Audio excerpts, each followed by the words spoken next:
Haleluya. Kami percaya bahwa Engkau Allah yang ajaib Tuhan, Allah yang dahsyat. Haleluya, Yesus. Tuhan Engkau ajaib bagiku, tak ada yang tak mungkin bagimu. Kau yang telah berfirman dan semuanya jadi.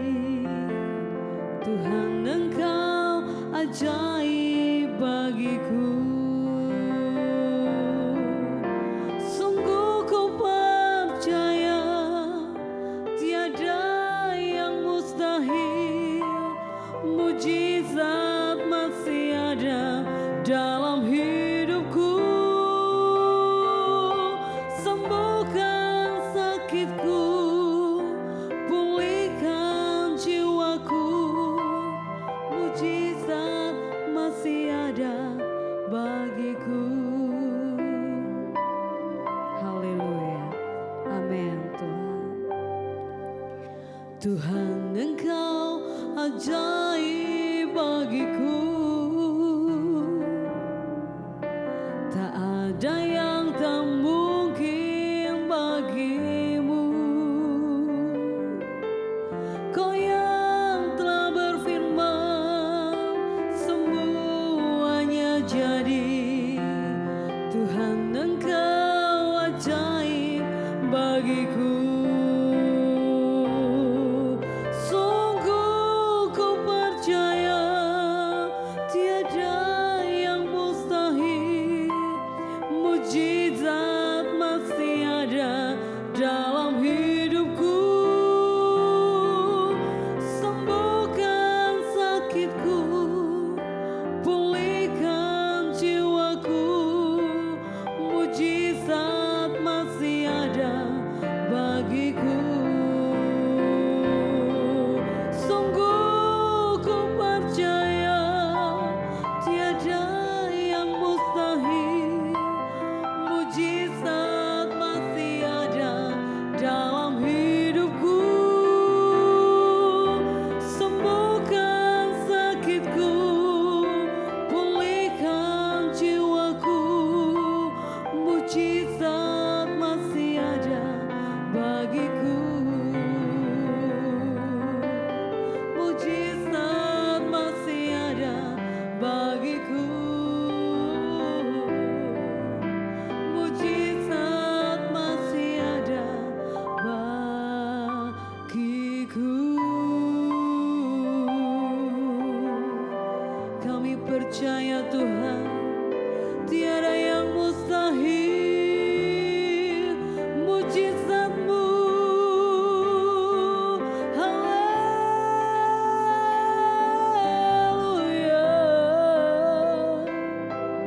Kami percaya Tuhan, Kau berfirman dan semuanya jadi. Haleluya. Kami percaya mujizat-Mu sampai hari ini Tuhan. Kami mau pegang janji-Mu Tuhan. Kau sembuhkan kami, Kau memulihkan kami. Haleluya. Oh, kami bersyukur memiliki Allah seperti-Mu, Allah yang setia. Oh, syukur ku naikkan kepada-Mu Tuhan. Kami percaya Tuhan, mujizat-Mu ada di dalam hidup kami. Oh, sungguh ku percaya tiada yang mustahil. Mujizat masih ada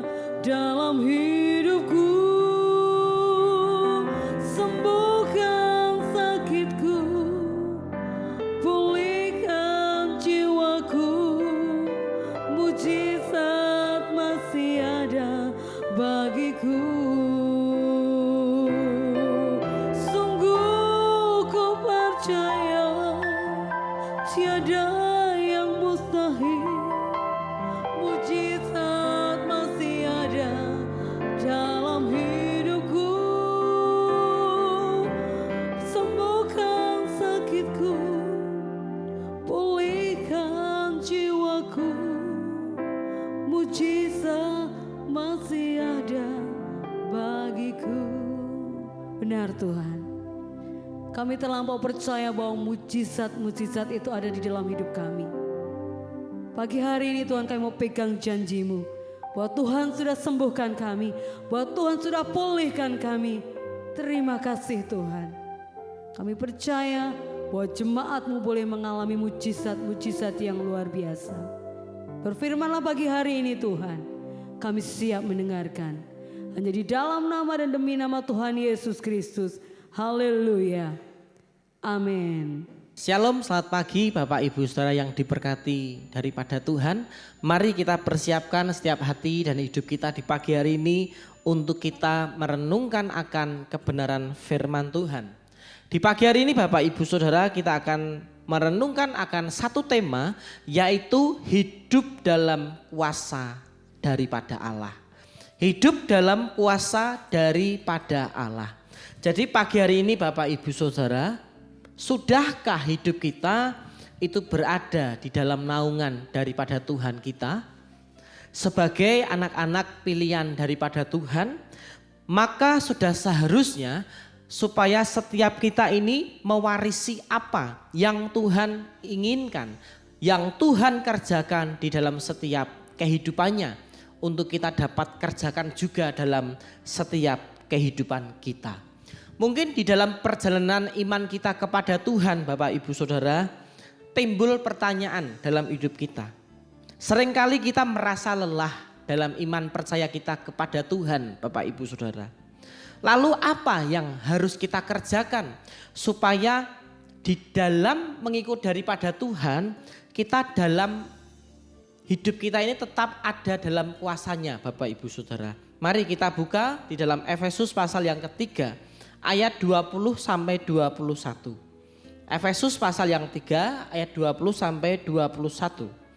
Bagi dialah yang dapat melakukan jauh lebih banyak daripada yang kita doakan atau pikirkan. Seperti yang ternyata dari kuasa yang bekerja di dalam kita. Bagi dialah kemuliaan di dalam jemaat dan di dalam Kristus Yesus turun-temurun sampai selama-lamanya. Amin. Jadi pagi hari ini Bapak Ibu Saudara, Allah yang kita sembah itu merupakan Allah yang mampu melampaui segala akal pikiran dalam setiap kehidupan kita Bapak Ibu Saudara. Lalu pertanyaannya, mengapa seringkali kita lelah di dalam kita memiliki iman percaya kepada Tuhan Bapak Ibu Saudara?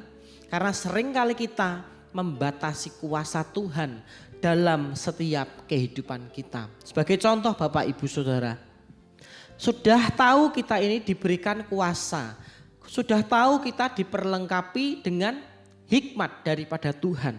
Tetapi ketika kita menghadapi masalah, ketika kita menghadapi tantangan, ketika kita ada di dalam himpitan kehidupan, yang kita kerjakan adalah kita menyalahkan Tuhan. Kita seringkali melupakan Tuhan dalam hidup kita. Padahal Bapak Ibu Saudara, dikatakan Tuhan itu dapat melakukan jauh lebih banyak dari apa yang kita pikirkan Bapak Ibu Saudara. Ya, jadi ketika kita menghadapi masalah, apakah Tuhan tidak tahu? Tuhan tahu Bapak Ibu Saudara. Ketika kita ada dalam kondisi yang sedih, apakah Tuhan tidak tahu? Tuhan juga tahu Bapak Ibu Saudara. Lalu apa yang kita permasalahkan Bapak Ibu Saudara? Di pagi hari ini kita mau bersama-sama belajar Bapak Ibu Saudara, bagaimana kita dapat mengerti ya tujuan kuasa Tuhan itu diberikan dalam setiap kehidupan kita. Karena firman Tuhan berkata, kita ini adalah umat-umat yang lebih dari pemenang Bapak Ibu Saudara. Karena tujuan Tuhan menciptakan setiap kita, itu bukanlah untuk menjadi umat-umat yang kalah, umat-umat yang lemah, bukan Bapak Ibu Saudara. Tetapi tujuan Tuhan menciptakan setiap hidup kita yaitu untuk memuliakan namanya Bapak Ibu Saudara. Yaitu dengan cara kita diperlengkapi dengan kuasa dari tempat yang maha tinggi untuk memampukan setiap hidup saya dan saudara untuk kita dapat melakukan perkara-perkara yang Tuhan kerjakan dalam hidup kita. Lalu pagi hari ini Bapak Ibu Saudara, bagaimana caranya agar kita dapat hidup dalam kuasa daripada Tuhan? Yang pertama Bapak Ibu Saudara yang dapat kita lakukan agar supaya kita hidup dalam kuasa daripada Tuhan. Yang pertama yaitu adalah berdoalah dengan iman yang besar Bapak Ibu Saudara. Jadi kalau kita ini percaya kepada Tuhan, maka sudah seharusnya kita membangun relasi kita dengan Tuhan, komunikasi kita dengan Tuhan, yaitu dengan cara kita berdoa Bapak Ibu Saudara.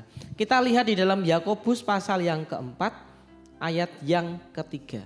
Firman Tuhan berkata, atau kamu berdoa juga tetapi kamu tidak menerima apa-apa karena kamu salah berdoa. Sebab yang kamu minta itu hendak kamu habiskan untuk memuaskan hawa nafsumu. Jadi yang pertama Bapak Ibu Saudara, berdoalah dengan iman yang besar. Seringkali kita berdoa kepada Tuhan, kita mintanya Bapak Ibu Saudara itu untuk menyenangkan hati kita, untuk memuaskan hidup kita sendiri.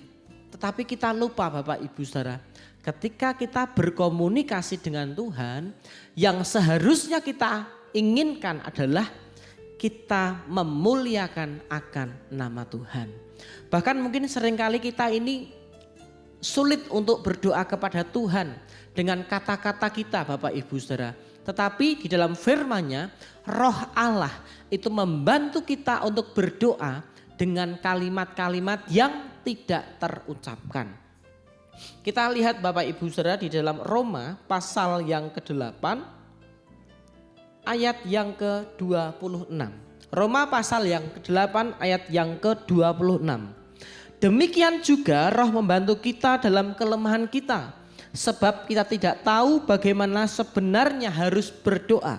Tetapi Roh sendiri berdoa untuk kita kepada Allah dengan keluhan-keluhan yang tidak terucapkan. Jadi percayalah Bapak Ibu Saudara, apapun yang menjadi doa, kerinduan, keinginan hati kita kepada Tuhan di pagi hari ini, percayalah bahwa Roh Allah juga membantu kita berdoa kepada Tuhan. Mungkin ketika hati kita sedang sedih, mulut kita sudah tidak dapat berkata-kata kepada Tuhan mungkin Bapak Ibu Saudara, tetapi yakinilah bahwa Tuhan mengerti apa yang menjadi keinginan, kerinduan dalam hidup kita. Jadi yang pertama di pagi hari ini Bapak Ibu Saudara, terus bangun relasi kita dengan Tuhan, yaitu melalui berdoa dengan iman yang besar kepada Allah. Karena kita percaya Bapak Ibu Saudara, ketika kita mengandalkan Tuhan dalam hidup kita, melewat cara-cara kita berdoa kepadanya, maka kita akan melihat campur tangan Tuhan dalam hidup kita akan luar biasa. Sehingga kuasanya yang tidak terbatas itu akan dikerjakannya dalam setiap kehidupan kita. Lalu yang kedua yang harus kita kerjakan, bagaimana caranya agar kita hidup di dalam kuasa daripada Allah. Yang kedua yaitu kenali dan izinkan Roh Kudus bekerja dalam hidup kita. Jadi supaya hidup kita tetap ada dalam kuasa daripada Tuhan, maka kita harus mengizinkan roh daripada Allah itu bekerja dan berdiam di dalam hidup kita. Karena kita tahu Bapak Ibu Saudara, Roh Kudus yang daripada Tuhan itu diberikan Tuhan kepada setiap hidup kita, itu adalah untuk menolong hidup kita. Ketika kita ada dalam kelemahan, ketika kita ada dalam kesulitan, ketika kita ada dalam masalah, Roh Kuduslah yang akan memberikan hikmat dalam hidup kita supaya kita tidak salah mengambil keputusan ketika kita ada dalam masalah hidup ini. Kita buka dalam 1 Tesalonika 5 ayat yang ke-19. 1 Tesalonika pasal yang kelima ayat yang ke-19. Janganlah padamkan roh. Amin. Jadi firman Tuhan berkata jangan padamkan Roh Kudus dalam hidup kita. Jadi di dalam firman Tuhan ketika kita mendukakan Roh Kudus yang daripada Allah Bapak Ibu Saudara, maka tidak ada pengampunan atas setiap kehidupan kita. Mengapa kita tidak boleh mendukakan Roh Kudus Bapak Ibu Saudara? Karena Roh Kudus inilah yang menjadi penolong dalam setiap kehidupan kita. Roh yang diberikan Tuhan bagi setiap kita, orang-orang yang percaya, untuk kita diberikan kemampuan, diberikan kekuatan, diberikan jalan keluar untuk kita dapat melewati setiap tantangan dalam hidup kita kepada Tuhan. Lalu yang berikutnya, ketika Roh Kudus tinggal dan bekerja dalam hidup kita, maka semua yang kita kerjakan dalam hidup kita hanyalah untuk memuliakan akan nama Tuhan. Sehingga kita bisa mempergunakan kuasa yang daripada Tuhan untuk mengerjakan perkara-perkara yang ajaib sama yang Tuhan kerjakan. Itu juga yang akan kita kerjakan dalam hidup kita. Amin. Mari bersama-sama kita berdoa. Kami mengucap syukur Tuhan buat kebenaran-Mu di pagi hari ini. Kami sungguh mengucap syukur Bapa untuk segala kebaikan, kuasa yang Tuhan kerjakan senantiasa dalam setiap kehidupan kami. Kami rindu Bapa untuk kami tetap hidup dalam kekuatan kuasa daripada Tuhan. Sehingga kehidupan kami akan senantiasa dikuatkan oleh Tuhan. Terima kasih Tuhan, kami menyerahkan seluruh aktivitas kehidupan kami di pagi hari ini Tuhan. Semua ke dalam tangan kuasa-Mu. Biarlah Tuhan yang menyertai, Tuhan yang membuat hidup kami berhasil. Hanya di dalam nama Tuhan kami Yesus Kristus kami sudah berdoa dan mengucap syukur. Haleluya. Amin.